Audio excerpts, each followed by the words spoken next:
साथियों, मैं संजय प्रजापति आपका सन जी के क्लासेज में एक बार फिर से हार्दिक स्वागत करता हूं। जैसा कि आप जानते हैं, हमारा जो टॉपिक चल रहा है महाद्वीप, और महाद्वीप के अंतिम पड़ाव पर हम पहुंच चुके हैं। तो आज हमारा जो बिंदु रहेगा यूरोप महाद्वीप, और यूरोप महाद्वीप से संबंधित जितने भी महत्वपूर्ण तथ्य बनते हैं मैं आपके सामने रखने का प्रयास करूंगा, जो एग्ज़ाम की दृष्टि से बहुत ही महत्वपूर्ण होंगे। एक बार आग्रह करना चाहूँगा कि इस वीडियो को पूरा देखें, लाइक, शेयर और इस चैनल को ज़रूर सब्सक्राइब करें। चलिए शुरू करते हैं। यूरोप महाद्वीप। यूरोप महाद्वीप की बात करें तो यह विश्व का सबसे बड़ा यानी छठा सबसे बड़ा महाद्वीप है। यदि स्थिति की बात करते हैं तो यूरोप व एशिया महाद्वीप के मध्य यूराल पर्वत, काकेशस पर्वत और कैस्पियन सागर और काला सागर का नाम आता है। यह कैसा महाद्वीप है? यह एक प्रायद्वीपीय महाद्वीप है। यूरोप महाद्वीप के अंदर जलवायु की बात करें तो कैसी जलवायु आती है? शीतोष्ण कटिबंध जलवायु आती है। कैसी? शीतोष्ण कटिबंध जलवायु आती है। इसके बाद बात करते हैं पर्वतों की, कि यूरोप महाद्वीप में पर्वत कौन सा है। तो एक पर्वत का नाम आता है काकेशस पर्वत, जो यूरोप महाद्वीप के अंदर स्थित है। इस पर्वत की सबसे ऊंची चोटी कौन सी है? माउंट एलब्रूस, जो कहाँ स्थित है? जॉर्जिया के अंदर स्थित है। मतलब यूरोप महाद्वीप में एक पर्वत का नाम आता है जिसका नाम है काकेशस पर्वत, और इस पर्वत की सबसे ऊंची चोटी माउंट एलब्रूस, जो जॉर्जिया के अंदर स्थित है। इसके बाद बात करते हैं, एक जल संधि का नाम आता है जिसका नाम है डोवर जल संधि। यह जल संधि इंग्लिश चैनल और उत्तरी सागर के मध्य है। डोवर जल संधि किसके मध्य है? इंग्लिश चैनल और उत्तरी सागर के मध्य स्थित है। इंग्लिश चैनल की बात करें तो यह फ्रांस और इंग्लैंड के मध्य स्थित है।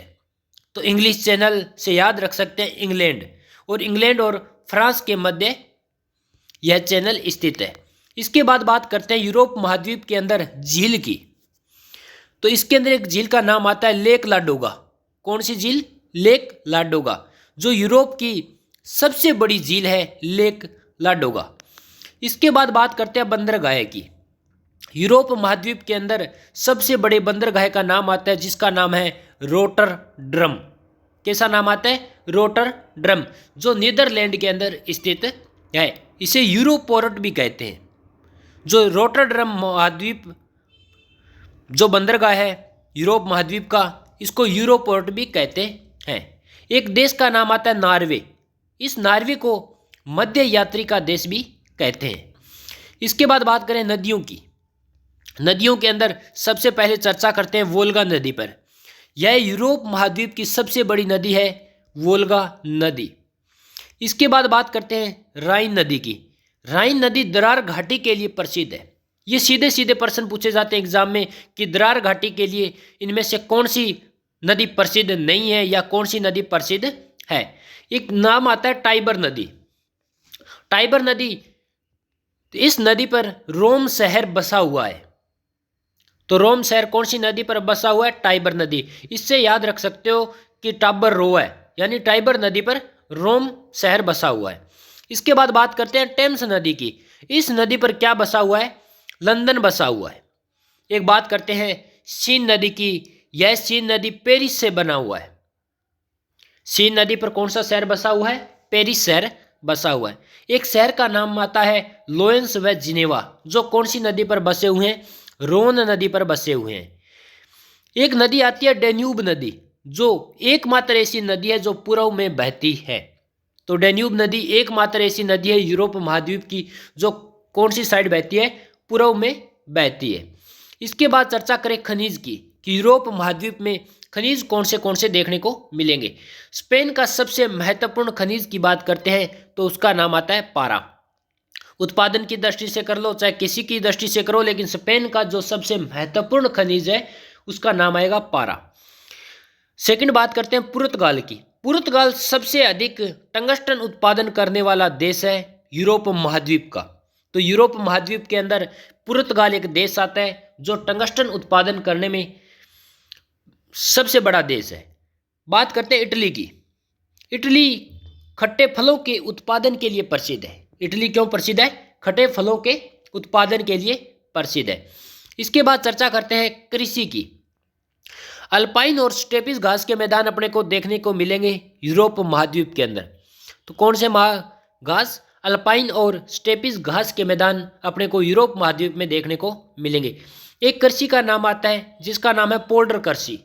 और यह पोल्डर कृषि क्या होती है? जैसे कोई दलदल है उसको सुखाकर कृषि योग्य उस भूमि को बनाकर उस पर कृषि करना पोल्डर कृषि कहलाती है।